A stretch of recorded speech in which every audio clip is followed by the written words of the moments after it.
नमस्कार दोस्तों, DD red के एक और रिएक्शन वीडियो में आप सभी का स्वागत है। मैं हूं आलोक। तो आज जो वीडियो लेकर आया हूं, वीडियो है पाकिस्तानी मुल्ले जाने अपने हारिस भाई का। इसका टाइटल है पाकिस्तान को आजाद कराने का वक्त आ गया। अच्छा जी, लेट्स सी भाई हारिस भाई कैसे कह रहे हैं कि पाकिस्तान को आजाद कराने का वक्त आ गया।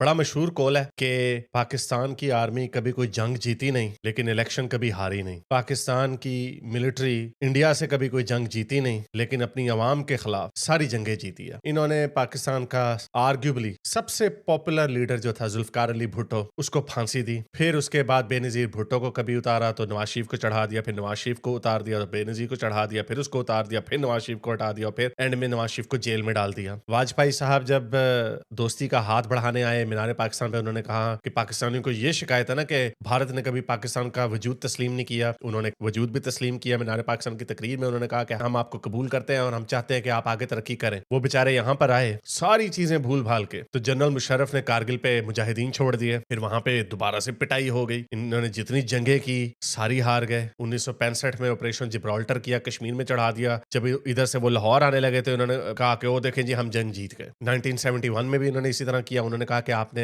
इतना जुल्म उधर के हिंदुओं पे किया कि वो वेस्ट बंगाल में आ गए इंडिया के, तो इसलिए हमें इंटरवीन करना पड़ा। मुल्क आधा टूट गया। और फिर उसके बाद जनरल मुशर्रफ ने अपनी किताब में लिखा, सोवियत यूनियन के खिलाफ जो हमने जहादी तैयार किए थे अमेरिका की मदद से, जब वो जहाद खत्म हुआ 1989 में, तो 89 में उन्हीं जहादियों को हमने कश्मीर की तरफ चढ़ा दिया। ये कहानी मैं अपनी किताब में भी लिख चुका हूँ और पहले भी बड़ी दफा आपको बताई है कि 99 में मैं 14 साल का 9वीं क्लास में पढ़ता था। मेरे वाले साहब को नहीं पता था, वो हमें एक मौलवी मिला, दोस्त था उनका, उसने कहा है आपको कश्मीर लेके चलते हैं, जो पाकिस्तान ऑक्यूपाइड कश्मीर है उधर लेके चलते हैं। तो हमने कहा चलें जी सैर करते हैं। मैं मरी से आगे कभी नहीं गया था, तो हम चले गए उधर। वो फिर हमें बाद में पता चला कि वो तो लश्कर तैयबा का रिक्रूटमेंट सेंटर था। वहां पर हाफिज सईद साहब आए, मिलिट्री के हेलीकॉप्टर में आए, कंधे पे रॉकेट लॉन्चर चला के दिखाया, लोगों को उकसाया। वहां पे बड़ी जबरदस्त शोला बयान सी स्पीच उन्होंने की। और फिर एक मौलवी आया जो रजिस्टर, बाकी सारे बच्चे, मैं लाहौर से गया हुआ था, बस मैं ही थोड़ा लग रहा था कि मिडिल क्लास से हैं, बाकी सारे बेचारे गरीबों के बच्चे थे और उनको वो रिक्रूट कर रहे थे। तो जब वो बंदा मेरे पास आया तो मैं भी उस वक्त जारी बात है बच्चा था, वो आपको स्पीचेस ऐसी करते हैं, पाकिस्तान का जज्बा आपके दिल में डालते हैं। तो और उसी ने वहां पे ये स्पीच पे कहा कि 90,000 पाकिस्तानियों ने हथियार डाल दिए थे इंडिया के खिलाफ। तो पाकिस्तान की आर्मी को बुरा भला बोल रहा था। पाकिस्तान मिलिट्री के हेलीकॉप्टर में आया और कह रहा था कि ये जहाज जो है ये हम ही करेंगे, कश्मीर के मुसलमान भाइयों को आजाद करवाएंगे। तो खैर मेरे वालिद साहब थोड़े समझदार थे, उन्होंने उनको कहा नहीं नहीं ये बच्चा अभी छोटा है, इसको अभी पढ़ाएंगे और फिर जाएंगे। अगर मेरे वालिद साहब भी कोई जहादिया टाइप इंसान होते तो कहते हाँ ये लो मेरा बेटा तुम्हारे लिए, जाओ इस्लाम की खातिर लड़ो या अपने पाकिस्तान की खातिर लड़ो, जो भी है। और मैंने 99 में ही फुड़क जाना था। ये छोटी सी ब्रीफ हिस्ट्री मैंने आपको इसलिए सुनाई ताकि जो इस वक्त पाकिस्तान के लोग हैं, जब वो पीपल्स पार्टी के लीडर को उतारा जाता था तो याद होगा आपको जरदारी साहब ने कहा था कि मिलिट्री के जर्नलों तुम्हारी हम ईंट से ईंट बजा देंगे, तो फिर उसके बाद वो भाग गए। इसी तरह नवाज शरीफ साहब ने बड़ी दफा उनके भी आर्मी चीफों के साथ फड्डे चलते रहे। उन्होंने भी कहा कि भाई तुम्हारा क्या काम है। पाकिस्तान की फॉरेन पॉलिसी जो है वो पाकिस्तान के डेमोक्रेटिकली इलेक्टेड लीडरों का इस्तेहकाक है, वो डिसाइड करेंगे। बहरहाल उनके साथ भी क्या हुआ सबको पता। फिर शाह महमूद कुरैशी ने, ये इमरान खान के आखिरी दौर में, उन्होंने कहा था कि वो जब फॉरेन ऑफिस में थे तो उन्होंने कहा था कि अब पाकिस्तान की फॉरेन पॉलिसी यहां से बनेगी। ये वजह है कि शाह महमूद कुरैशी साहब आज भी जेल में सड़ रहे हैं, हालांकि इसके अलावा उन्होंने कभी कोई सख्त बात नहीं की थी। और इस वक्त जो इमरान खान के साथी हैं, और and again I have to reiterate this point कि इस वक्त पाकिस्तान का जो सबसे मकबूल लीडर है वो इमरान खान है। उसकी पॉलिटिक्स से आप एग्री करें ना करें, मैं भी एक जमाने में उनकी पॉलिटिक्स से बड़ा एग्री करता था, लेकिन फिर जब उन्होंने आके गुल खिलाए, मदीने की रियासत और इस्लामी टच वगैरह दिया, तो खैर मैं मुतनफर हो गया उनसे। लेकिन ये जो काम है, जो सिविलियन रूल है, पाकिस्तान का नाम तो इस्लामी जमहूरिया पाकिस्तान है, लेकिन ये जमहूरियत नहीं है। यहाँ पे उस जमहूरियत का जिम्मेदार कौन है? क्या अमेरिका है, इसराइल है, चले इंडिया है, इंडिया का नाम लगा देते हैं। पाकिस्तान में जमहूरियत अगर नहीं आई तो उसके पीछे सिर्फ एक ही है। आसमा जहांगीर ने मेरा ख्याल ये कहा था कि ये जो दहशतगर्दी है इसके पीछे वर्दी है। तो ये जितने पाकिस्तान की पॉलिटिकल पार्टीज हैं, इन्होंने अकेलेपन में अपने तौर पे हमेशा से वर्दी के खिलाफ आवाज उठाई, लेकिन ये कभी इकट्ठे नहीं हुए। और ये मैं भी समझता हूँ कि ये इमरान खान साहब की भी बहुत बड़ी पॉलिसी की फेलियर है कि इनको चाहिए था कि ये पीपल्स पार्टी और PMLN के साथ हाथ मिलाते, लेकिन ये मिलिट्री के साथ कहते रहे कि हम एक पेज पे हैं। अब देख लो उन्होंने आपकी कॉपी फाड़ दी। तो ये आपस में आपको लड़वाते रहे, सिविलियन रूल कभी स्टैब्लिश नहीं होने दिया, जमहूरियत कभी आने नहीं दी। इसलिए जब मोदी साहब को जब कहा गया कि आप क्यों नहीं इनके साथ दोबारा से राब्ता शुरू करते, तो उन्होंने कहा कि हम बात किससे करें? हमें पता है अगर पाकिस्तान की फॉरेन पॉलिसी को हमने इन्फ्लुएंस करना है या उनके साथ अच्छे ताल्लुकात कर दें तो उसका जो दारोमदार है वो तो रावलपिंडी में है, इस्लामाबाद में नहीं है। तो अब ये वो वक्त आ गया है कि इस दफा पाकिस्तान की तारीख का सबसे बड़ा इस्लामिस्ट बल्कि बॉर्डर लाइन जिहादिस्ट हाफिज मिलिट्री चीफ बन गया। इससे पहले जो बाजवा साहब थे उन्होंने तकरीबन इंडिया से ये एग्रीमेंट कर लिया था कि हम 20 साल तक के लिए कश्मीर पे बात नहीं करेंगे, पीपल टू पीपल कॉन्टेक्ट शुरू करेंगे, ट्रेड शुरू करेंगे, और शायद पाकिस्तानियों को जब इस चीज का एहसास होगा कि उन्हें कितना फायदा है इंडिया के साथ अच्छे ताल्लुकात पे, तो 20 साल गुजर जाएंगे तो फिर तब की तब देखी जाएगी। लेकिन ये पहली दफा ऐसे हुआ कि उस वक्त के जो सिटिंग प्राइम मिनिस्टर थे इमरान खान साहब, उन्होंने इस डील को शूट डाउन कर दिया। व्हाई? क्योंकि खान साहब जो है एक पॉपुलिस्ट लीडर थे, उन्हें पता था कि ये डिसीजन कोई पॉपुलर नहीं होगा पाकिस्तान में। हालांकि इनकी इतनी बड़ी गलती थी क्योंकि इमरान खान वाकई पॉपुलर लीडर थे और वो ये कर सकते थे, स्पेशली उनके साथ जब पाकिस्तान के मिलिट्री चीफ बाजवा की रजामंदी भी शामिल थी, लेकिन उन्होंने ऐसा नहीं किया। और अब क्या हुआ, तकरीबन कोई आज से हफ्ता 10 दिन पहले ये जो इस्लामिस्ट पाकिस्तान के मिलिट्री लीडर हैं, चीफ हैं, इन्होंने आके मुक्के लहराए और बड़े मजे से सीना तान के बड़े बड़े बयान किए। हम दो कौमी नजरिए को दोबारा से रीइटरेट किया और 5-6 दिन बाद ही ये पहलगाम में दहशतगर्दी का वाकया हो गया। इस वक्त बलूचिस्तान के लोग इस मिलिट्री एस्टेब्लिशमेंट से खुश नहीं है। पीटीएम जो खैबर पख्तूनख्वा के लोग हैं वो इस मिलिट्री एस्टेब्लिशमेंट से खुश नहीं है, और पीटीआई तहरीक इंसाफ के जो लोग हैं वो इससे खुश नहीं है। क्यों? क्योंकि उनका सबसे पॉपुलर लीडर जो इन्होंने जेल में तुना हुआ और उसको बाहर नहीं निकलने दे रहे, उसको अंदर रखने के लिए इन्होंने इसराइल की करारदाद बदल दी, उसको डाउनग्रेड कर दिया, यूएनएचसीआर से लेके यूएन जनरल असेंबली की करारदाद बना दी, के ऊपर किसी ने इतनी बात भी नहीं की। जैसे ही ट्रंप आया, उन्हें पता था कि ट्रंप जो है हो सकता है इमरान खान की फेवर में कोई बयान दे दे, तो इन्होंने पहले से ही एक वो दहशतगर्द था जिसने अमेरिका के फौजी मारे थे अफगानिस्तान में, इन्होंने उसके हवाले कर दिया। यानी अब तक उसको एसेट बना के रखा हुआ था। ये कहते हैं हम वहां पे दहशतगर्दी नहीं करते कश्मीर में, तो हाफिज सईद आपके पास क्या कर रहा है? और इस तरह के बहुत सारे लोग आपने जो रखे हुए हैं। तो मेरे ख्याल से अगर पाकिस्तान को आजाद करवाना है तो इससे अच्छा मौका पाकिस्तान के पास कोई नहीं हो सकता। अब बहुत सारे लोग ये कह रहे हैं नहीं पाकिस्तान अब आज़ाद करवाना है अगर आर्मी के चंगुल से, मुझे नहीं लगता कि ये हारिस भाई ये इतना आसान है। और जहां तक ये बात रही, तो अभी मौजूदा डिफेंस मिनिस्टर ख्वाजा आसिफ, इन्होंने अभी कबूल किया है कि हाँ हमने आतंकी पाले, हमने आतंकी बनाए, हमने आतंकी सप्लाई की। स्काई न्यूज को भी, इंटरनेशनल, पाकिस्तान की मीडिया पर नहीं, इंटरनेशनल मीडिया पर जाएगा। इसके बाद भी पाकिस्तानियों की बात समझ में नहीं आ रही। मैं चाहता हूं कि वो इंटरव्यू का वो हिस्सा, वो बात मैं सुनवाऊं। लगाओ भाई clip. It's that Pakistan has had a long history of backing and supporting and training and funding these terrorist organizations. Well, we have been doing this dirty work for the United States for about 3 decades, and West, including Britain. So that's your argument that even though that was a mistake, and we suffered for that. और ये बहुत important बयान है। ये video clip इसलिए नहीं लगाई क्योंकि कॉपीराइट का मसला है, ऑडियो सुनवा दी मैंने, लेकिन ये ओरिजिनल है, ऑथेंटिक है, इसमें किसी को कोई शक नहीं होना चाहिए। आप चाहें तो जाकर चेक कर लें, पूरी दुनिया में है ये। परवेज मुशर्रफ कितनी बार कह चुके हैं कि हमारे लिए ओसामा बिन लादेन हीरो है, हक्कानी हीरो है, और ये हीरो है और वो हीरो है। तो इससे आप पाकिस्तानी माइंडसेट समझ सकते हैं। और मुझे नहीं लगता कि इतना आसान है पाकिस्तान को पाकिस्तानी आर्मी के चंगुल से आज़ाद कराना। अभी मैं एक स्टेटमेंट देख रहा था, शायद पार्लियामेंट में किसी मोहतरमा ने, सीनेट वो मतलब मेंबर रही हैं, उन्होंने कहा है कि बाबरी मस्जिद को बनाया जाएगा और आसिम मुनीर जो हैं वो उसकी पहली ईंट रखेंगे। लगाओ भाई क्लिप। क्योंकि भुट्टो साहब ने कहा था हम 1000 साल जंग करेंगे, और बिलावल साहब ने भी उन्हीं की बात को रिपीट किया है और कहा है कि अगर यहाँ पानी नहीं बहेगा तो खून बहेगा दरियाओं में। मैं सिर्फ ये कहूंगी कि वो वक्त दूर नहीं है कि जब बाबरी मस्जिद की पहली ईंट उसकी बुनियाद में पिंडी से एक आम सिपाही लगाएगा और उसमें पहली अजान पाकिस्तान का सिपहसालार आसिम मुनीर देगा।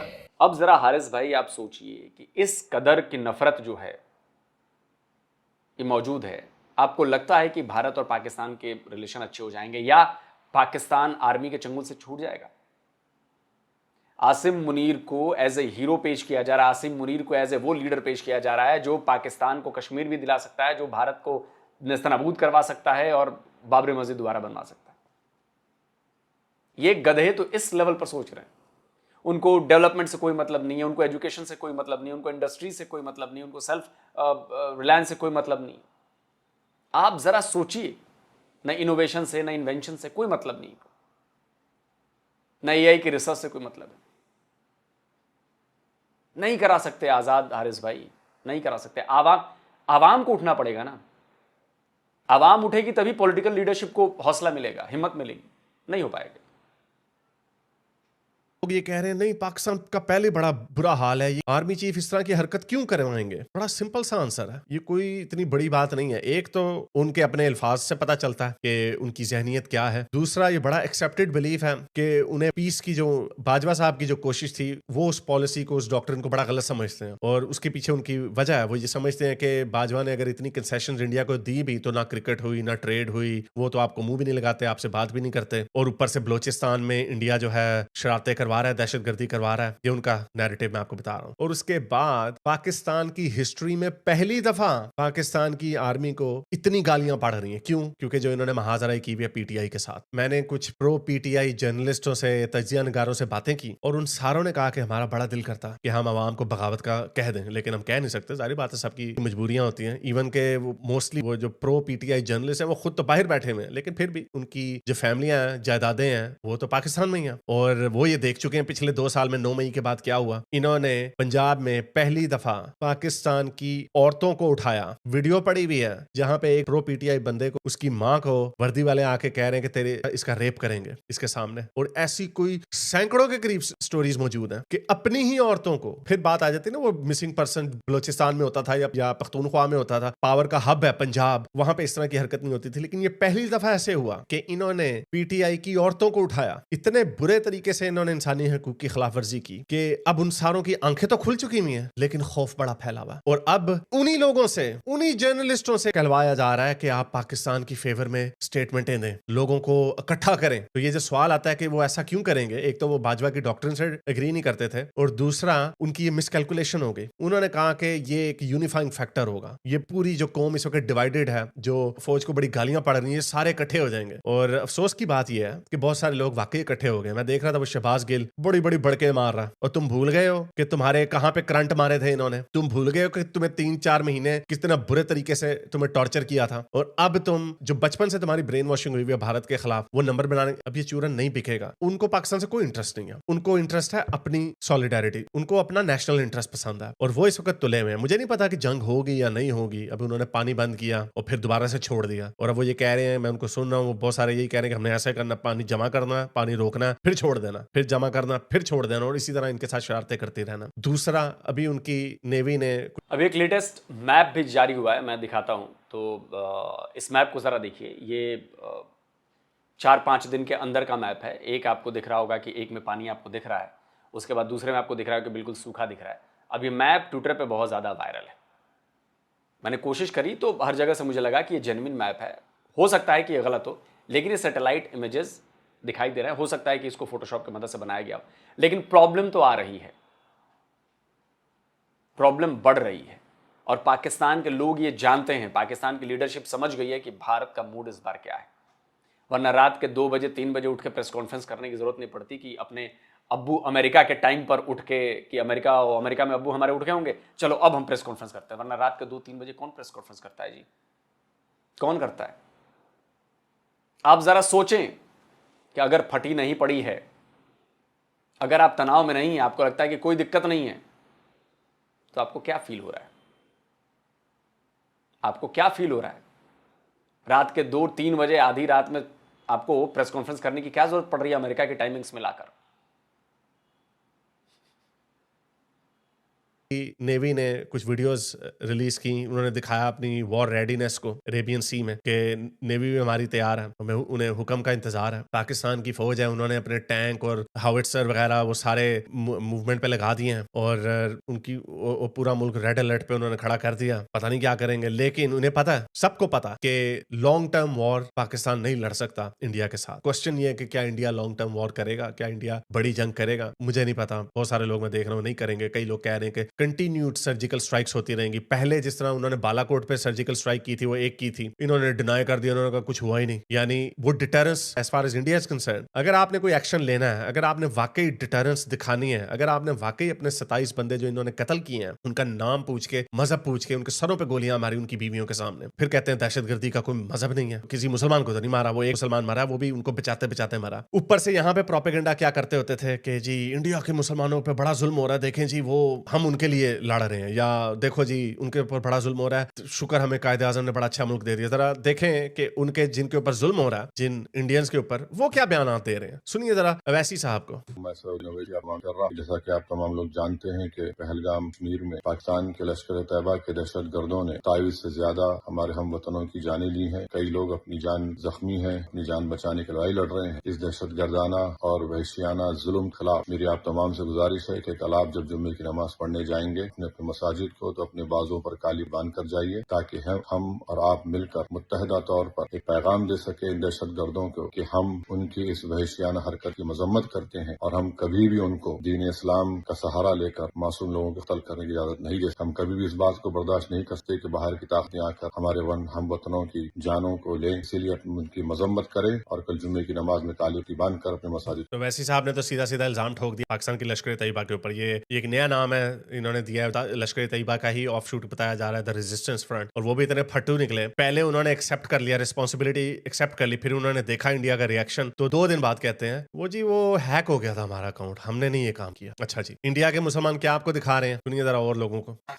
खून किसका बहेगा ये तो वक्त आएगा। अभी तो जो आपके ऊपर पानी का सर्जिकल स्ट्राइक हुआ है उसके लिए जो आप एक एक बूंद पानी को तरसेंगे उसके लिए सोच। पाकिस्तान में इतना दम नहीं है कि वो हिंदुस्तान की तरफ आंख उठाकर भी देख सके। पाकिस्तान पहले अपने हालात सुधार ले। वहाँ गृह युद्ध इतना जबरदस्त है कि शिया सुन्नियों की मस्जिदों में बम फटते हैं, एक दूसरे को एक आंख देखना पसंद नहीं करते। और जितने ये लोग जिहाद के नाम पर तंजीमें बनाए बैठे हैं, इन तमाम को मैं एक संदेश देना चाहता हूँ कि ये तो अपना ये काम बंद कर दो, नहीं तो हिंदुस्तान का मुसलमान तुम्हारी इस गतिविधि को खत्म करने के लिए तैयार बैठा है। सरकार की इजाजत की देर है, सरकार इजाजत दे तो हम पाकिस्तान में घुस के मारेंगे इनको, फिर देखेंगे जिहाद की। तो ये जो आपने जहादिया रखे हुए अपने पाकिस्तान में, उनके पास भी मुसलमान जहादियां वो भी तैयार है। इंडिया के कश्मीरियों को भी देख लें।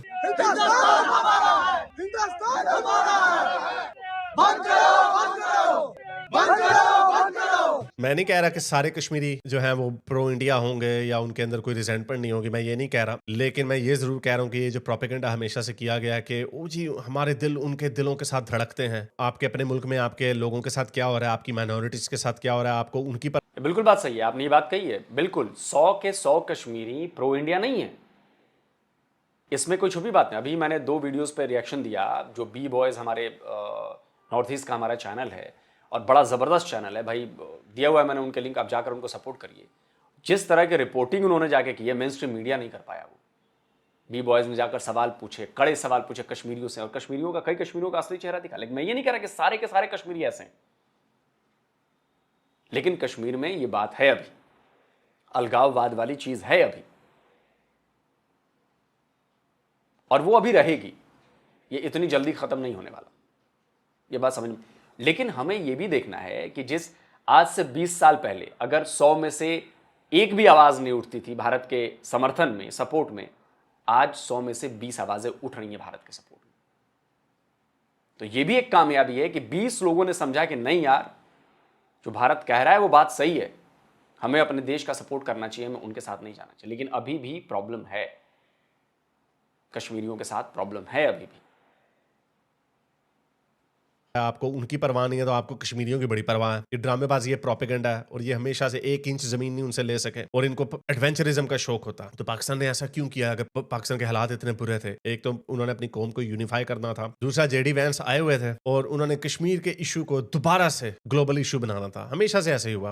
अब मैं नजम सेठी को सुना था, बड़ा अफसोसनाक उनका बयान था, मुझे नहीं समझ आ रही कि वो इतने क्यों जिंगोइस्टिक बने हुए हैं। उन्होंने कहा कि 99 में जब बिल क्लिंटन आए थे तब भी कुछ छत्तीसगढ़ एक जगह है जहाँ पे कोई 35 सिखों को मारा गया था। जब मैडलिन ऑलब्राइट ने अपनी बुक लिखी तो उसके फॉरवर्ड में शायद उन्होंने बिल क्लिंटन ने ओरिजिनली शुरू में हिंदू मिलिटेंट्स का कहा, हिंदू एक्सट्रीमिस्ट ने मारा। तो बहरहाल उनके ऊपर फिर बाद में प्रेशर डाला गया और हार्पर कॉलिंस ने उसको रिमूव कर दिया। मैंने ये बात फैक्ट चेक की और ये आपके टेलीग्राफ इंडिया के अंदर भी ये लिखा हुआ कि the mighty and the almighty reflections on America God and world affairs, Clinton ने लिखा कि during my visit to India in 2000 some Hindu militants decided to vent their outreach by murdering 38 Sikhs in cold blood. बहरहाल ये इसको बाद में pressure के बाद उन्होंने हटा दिया। लेकिन ये कहानी यहाँ पे खत्म नहीं होती। इसका मतलब ये नहीं है जो उन्होंने नैरेटिव नजम सेठी साहब ने बनाया, उन्होंने ये नैरेटिव बनाया कि बिल क्लिंटन को 100% CIA ने ब्रीफिंग दी होगी। देखें, स्टेटमेंट उसी को एक्सेप्ट किया जाता है जिस स्टेटमेंट के ऊपर कोई बंदा खड़ा रहे। अब बिल क्लिंटन ने ये स्टेटमेंट क्यों दी उसका हमारे पास एविडेंस नहीं है कि उन्होंने क्या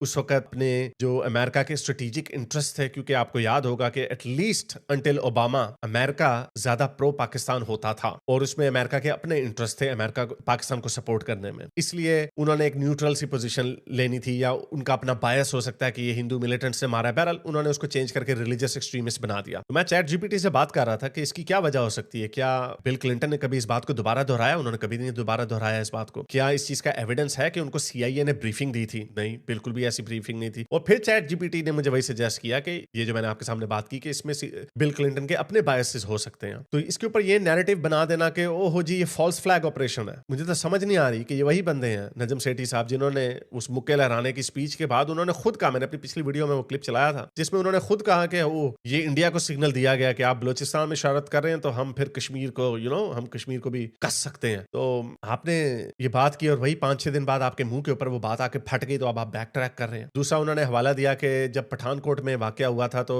इंडिया ने एक ज्वाइंट पाकिस्तान के साथ इन्वेस्टिगेशन की थी, पाकिस्तान ने जेआईटी अपनी भेजी थी और उसके बाद उन्होंने जो उनकी कमीशन की रिपोर्ट थी इंडिया की, उन्होंने कहा था there is no evidence found. Okay ठीक है, नो एविडेंस फाउंड। उसी तरह जिस तरह नो एविडेंस फाउंड के बिल क्लिंटन को सीआईए ने ब्रीफिंग दी थी। लॉजिकली स्पीकिंग जब किसी चीज का एविडेंस फाउंड नहीं होता तो you have to drop it. Mumbai में उन्होंने आपको पूरा डोसियर दिया था, आपने कहा अजमल कसाब तो है ही नहीं है, तो उसका पता नहीं कोई विजय सिंह नाम बना दिया, ये तो वो है। जब वो आपको एविडेंस देते हैं तो आप तो मानते ही नहीं, आप तो डिनाइल मोड में चले जाते हैं, उसी तरह जिस तरह अब आप डिनाइल मोड में चले गए हैं। उसके पीछे इतना एविडेंस पड़ा हुआ है, जैसे मैंने आपको बताया कि परवेज मुशर्रफ ने अपनी किताब में लिखा हुआ, मैं खुद लश्कर तैयबा में रिक्रूट होते होते रह गया, तो वो मुझे नाम भूल रहा, जब वो प्लेन हाईजैक करवाया था मसूद अजहर को, हाँ मसूद अजहर को छुड़वाया अफगानिस्तान में, वो जहाज गया उधर से, मसूद अजहर को यहाँ से आपने छुड़वा के अपने पाकिस्तान में ले आया। ये मसूद अजहर, हाफिज सईद वगैरह अगर ये इन्होंने कुछ हरकतें नहीं की तो आपको क्या? तो मुल्ला मुनीर साहब जो हैं इनको बाजवा की डॉक्ट्रिन से बड़ा सख्त इख्तलाफ है। वो ये कहते हैं कि आपके तो बंदे मारी जा रहे हैं वहां के, इधर ये जो नामालूम अफराद आके मार जाते थे। तो बहरहाल सारी पॉलिटिकल पार्टीज जो है सारी ये बात एट वन पॉइंट और अनदर, जब इनके वेस्टेड इंटरेस्ट नहीं होते या जब इनकी पीठ पे टांग पड़ती है भूटा वालों की तरफ से। हारिस भाई एक और बात है, देखिए इसमें कोई शक नहीं कि अमेरिका को पाकिस्तान की जरूरत थी। इनफैक्ट मुझे लगता है कि अभी भी है, क्योंकि वो सारे धागे तोड़ना नहीं चाहते, वो एक धागा कनेक्ट करके रखना चाहते हैं कि कभी by chance by the way कभी जरूरत पड़ गई तो आप अमेरिका जो है वो पाकिस्तान पर प्रेशर बना सके कि नहीं तुम्हारी जरूरत है, तुमको करना पड़ेगा। जैसे वो F-16 के लिए पैकेज दे दिया $400 मिलियन का, या कुछ चीज़ें कर दी, थोड़ा इंडिया को इग्नोर कर दिया। पॉलिटिक्स में ये होता है और हम जानते हैं कि अमेरिका किसी का सगा नहीं। अमेरिका ना पाकिस्तान का सगा है ना भारत का सगा है। अमेरिका सिर्फ अपनी पॉलिसीज़ के जरिए वो क्या करना चाहता है, वो अपनी चीज़ें देखता है, इसमें कोई शक नहीं। सवाल ये है कि आखिर पाकिस्तान क्या चाहता है? क्या पाकिस्तान डेवलपमेंट नहीं चाहता? क्या पाकिस्तान ग्रोथ, इकोनॉमिक ग्रोथ नहीं चाहता? क्या पाकिस्तान के लोग एक अच्छी लाइफ नहीं चाहते? मुझे लगता है कि पाकिस्तान के लोगों की सोच को इतना कुंद कर दिया गया है कि उन्हें ये चीज सोचने का मौका ही नहीं दिया जा रहा। दूसरी बात, अगर पाकिस्तान इतना ही शरीफ होता तो आप मुझे बता दो कि 139 यूएन डेजिग्नेटेड टेररिस्ट, ये पाकिस्तानी अखबार की मैं कटिंग लगा रहा हूं, 139 यूएन डेजिग्नेटेड टेररिस्ट है वहां पर।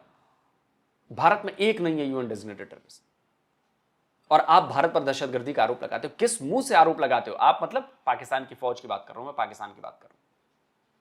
जहां पर 139 यूएन डेजिग्नेटेड टेररिस्ट हैं वो दहशतगर्द मुल्क है, और जहां पर एक भी यूएन डेजिग्नेटेड टेररिस्ट नहीं है वो दहशतगर्द मुल्क है। जहां भी कोई घटना होती है वहां पर पाकिस्तानी लिंक्स मिलते हैं, इंडियन लिंक्स क्यों नहीं मिलते? बलूचिस्तान में 78 ईयर से आप कह रहे हो कि इंडियन दहशतगर्दी कर रहा है, आज तक आप यूएन में या इंटरनेशनल कोर्ट ऑफ जस्टिस में प्रूफ क्यों नहीं कर पाए? हमने तो कसाब प्रूफ किया, हमने तो पुलवामा प्रूफ किया, हमने तो कुलभूषण जाधव प्रूफ किया, वरना अब तक तो आपने कुलभूषण जाधव को टांग दिया होता।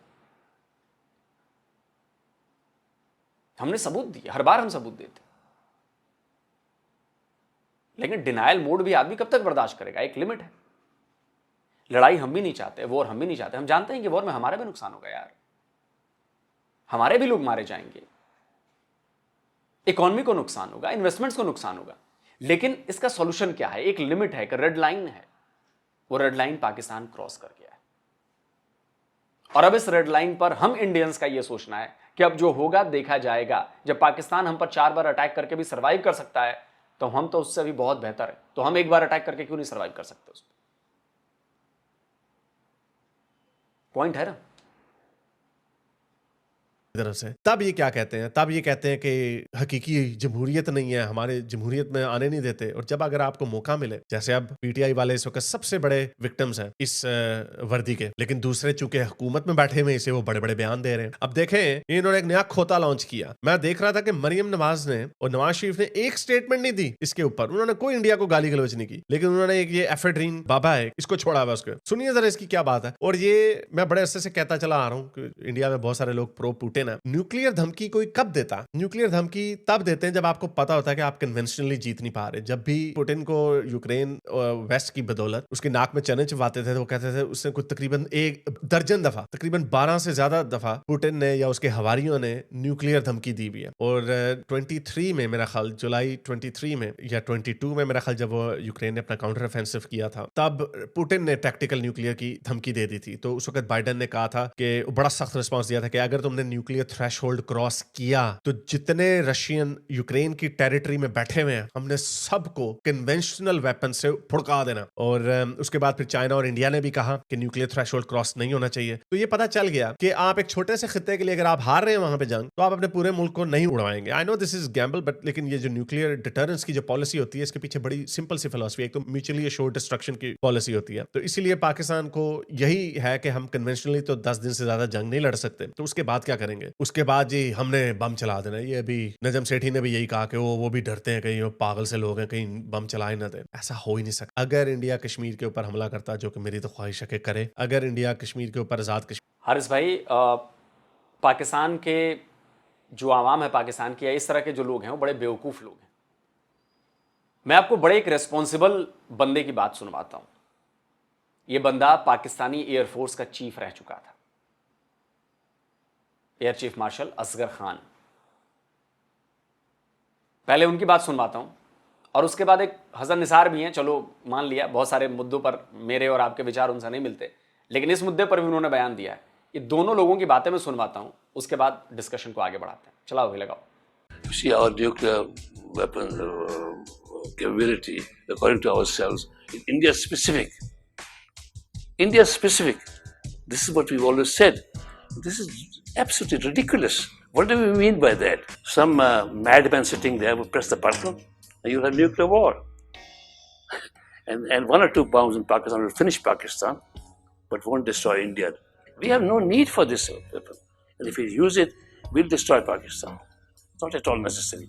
We have no nuclear threat. This stupid idea of we are nuclear power. Who are you going to use your nuclear weapons against? If you use one, you will get destroyed. ये जो अनपढ़ों का टोला यहाँ फिरता है ना, बड़ा एटमी जंग और ये सजा के रखा हुआ है और ये डेकोरेशन पीस है, इन जाहिलों ने पढ़ा ही नहीं किया एटम बम होता क्या है। अब 1 अरब से ज्यादा की पॉपुलेशन है, हम है 17 करोड़। सोच लें कि हिंदुस्तान और पाकिस्तान के दरमियान एटमी जंग हो जाती है, आपका 18 करोड़ गया, आपने 4 गुना ज्यादा बर्बाद कर दिया। कितना? 80 करोड़। वो फिर 20 करोड़ का मुल्क है। कोई होश के नाखून लें।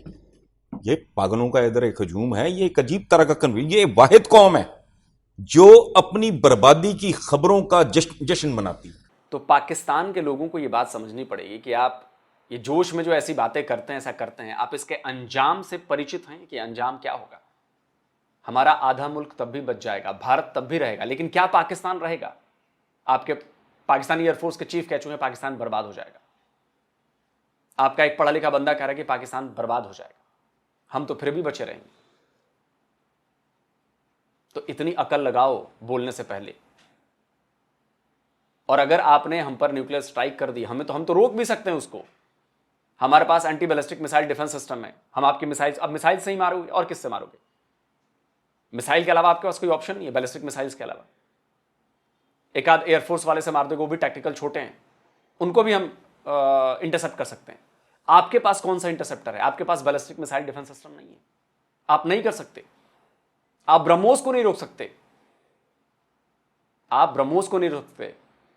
ब्रह्मोस जाके गिरा था ना मियावली में बिना वॉरहेड के। सोचो अगर उस पर हमने न्यूक्लियर टिप्ड वॉरहेड होती तो क्या होता आपका ब्रह्मोस। 200 ब्रह्मोस हम मार देंगे अभी, क्या कर पाओगे आप? एक ब्रह्मोस नहीं रुकेगी आपसे। होश के नाखून लो, इंसानों की तरह बात करो। और ये न्यूक्लियर वॉर की बात मत करो। न्यूक्लियर वॉर मतलब सोचो कि अगर आखिरी ऑप्शन भी हो तो मुझे लगता है कि ये काम नहीं करना चाहिए। क्योंकि कन्वेंशनल वॉर में तो चलो उतना पर्यावरण को, एनवायरनमेंट को, जमीन को, पानी को इतना नुकसान नहीं होता। आने वाली कई पीढ़ियां भोगेंगी इस न्यूक्लियर वॉर को अगर आपने शुरू की तो मत करो न्यूक्लियर वॉर की बात। कश्मीर के ऊपर, आजाद कश्मीर के ऊपर हमला करता है तो इनका बाप भी न्यूक्लियर बम नहीं चलाएगा और पूरे पाकिस्तान को आगे लगाएगा, ऐसा हो ही नहीं सकता। ये कोई आइडियोलॉजिकल किस्म के लोग नहीं है, ये हाफिज साहब तो होंगे, लेकिन आपको क्या लगता है जो नीचे की पूरी जो 3 स्टार जनरल्स हैं और ब्रिगेडियर लेवल तक ये जितने लोग हैं, आपको क्या लगता है इन्होंने ये डिफेंस हाउसिंग और ये फौजी सीरियल और फौजी सीमेंट और ये सारी चीजें, ये जमीनें लेते हैं और जो बाहर के मुल्कों में, ये वाहिद सरकारी अफसर हैं कि जैसे ये रिटायर होते हैं आर्मी चीफ, ये जाके कोई इधर वो जहांगीर करामत का बेटा इधर रहता है, मेलबर्न में रहता है, कोई लंदन चला जाता है, कोई पेरिस में चला जाता है, कोई अमेरिका चला जाता है। जिन लोगों को जिंदगियों से इतना प्यार होता है ना, जिस तरह पुतिन, वो पूरे मुल्क को आगे और इंक्लूडिंग देमसेल्फ अपने आप को वो उड़वा नहीं देंगे। तो मेरा नहीं ख्याल कि ये अगर इंडिया जंग करता है, मुझे ये भी नहीं पता कि इंडिया जंग करेगा भी या नहीं करेगा, बिकॉज इंडिया ने हमेशा रिस्ट्रेंट दिखाया। मुझे नहीं पता कि अब क्यों दिखा रहे हैं और कितनी दफा आपने अपने बंदे मरवाने हैं। पहले इन्होंने जब वो पुलवामा किया तो आप, चलिए बात हो गई। देखिए, रिस्ट्रेंट दिखाना, हम लड़ाई नहीं चाहते, लेकिन अगर अति हो गई तो मुझे लगता है कि लड़ाई होगी।